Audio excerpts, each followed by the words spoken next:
অপরাজিতা বিলে রাজ্যপালের স্বাক্ষর দাবি। আর এই দাবিকে নিয়েই পথে তৃণমূলের মহিলা মোর্চা। শ্যামবাজার থেকে হেদুয়া পর্যন্ত তৃণমূলের মিছিল আজ। বিধানসভায় অপরাজিতা বিল পাশ হয়েছে, তবে সেই বিলে এখনো পর্যন্ত সই করেননি রাজ্যপাল সিবি আনন্দ বোস। আমরা কথা বলবো, অয়ন ঘোষাল আমাদের প্রতিনিধি এই মুহূর্তে রয়েছেন। মিছিল ইতিমধ্যেই শুরু হয়ে গেছে, আমরা দেখতে পাচ্ছি। অয়ন, কোথায় অবস্থান করছে এই মুহূর্তে মিছিল?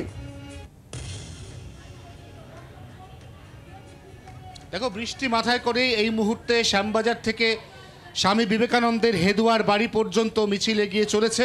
মিছিলের এই মুহূর্তের অবস্থান হাতিবাগান মার্কেট এবং এই মিছিলের একদম পুরোভাগে রয়েছেন 3 বিধায়ক। তার মধ্যে একজন বিধায়ক, তিনি রাজ্যের মন্ত্রী শশী পাঁজা। তার পাশাপাশি আমরা দেখতে পাচ্ছি এখানে একই সঙ্গে মানিকতলা কেন্দ্রের বিধায়ক শুক্তি পাণ্ডেকে এবং চৌরঙ্গী কেন্দ্রের বিধায়ক নয়না বন্দ্যোপাধ্যায়কে। অর্থাৎ এই মধ্য এবং উত্তর কলকাতা, এখানে তৃণমূল কংগ্রেসের 3 প্রথম সারির নেত্রী, তারাই এই মিছিলকে নেতৃত্ব দিচ্ছেন।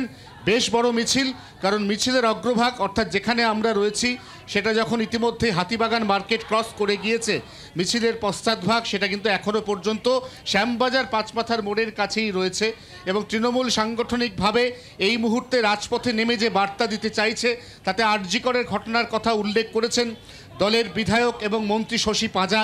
এবং তিনি বলছেন যে যখন আরজিকরের আন্দোলন চলছিল তখন একই সঙ্গে বিরোধীরা একাধিক দাবি তুলেছিলেন, কিন্তু তারপরে যখন সেই আন্দোলনের পরিপ্রেক্ষিতে নারীদের নিরাপত্তা সুনিশ্চিত করার জন্য বিধানসভায় মুখ্যমন্ত্রী অপরাজিতা বিল পাশ করলেন এবং তারপর সেই বিল অ্যাপ্রুভড হলো বিধানসভায়, তারপরে কিন্তু রাজ্যপালের সই না করার কারণে এখনও পর্যন্ত বিলটি পেন্ডিং হয়ে পড়ে রয়েছে। এবং সেই কারণেই যাতে অবিলম্বে রাজ্যপাল এই বিলে সই করেন, সেই দাবিতে এই মুহূর্তে আমরা দেখতে পাচ্ছি তৃণমূল মহিলা কংগ্রেসের মিছিল, যে মিছিল শ্যামবাজার থেকে বেরিয়ে এই মুহূর্তে পায়ে পায়ে এগিয়ে চলেছে হেদুয়ায় স্বামী বিবেকানন্দের বাসভবনের দিকে।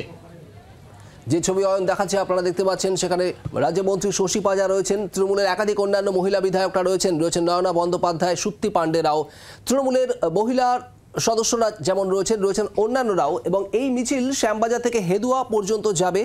অপরাজিতা বিল, যে বিল বিধানসভায় পাশ হওয়ার পরেও রাজ্যপালের কাছে আটকে রয়েছে, বিলে পরিণত হওয়ার আগে রাজ্যপালের এই স্বাক্ষর, রাজ্যপালের সম্মতি একেবারে প্রয়োজনীয়, কিন্তু রাজ্যপাল এখনো পর্যন্ত এই অপরাজিতা বিলে সই করেনি। আর এর বিরুদ্ধে দাবি তীব্র হবে, আন্দোলন তীব্র হবে, আগেই জানিয়েছিলেন মুখ্যমন্ত্রী মমতা বন্দ্যোপাধ্যায়। আজ তৃণমূল কংগ্রেসের মিছিল এগিয়ে চলেছে। বাংলার আওয়াজ, বাঙালির আবেগ, জি 24 ঘন্টা।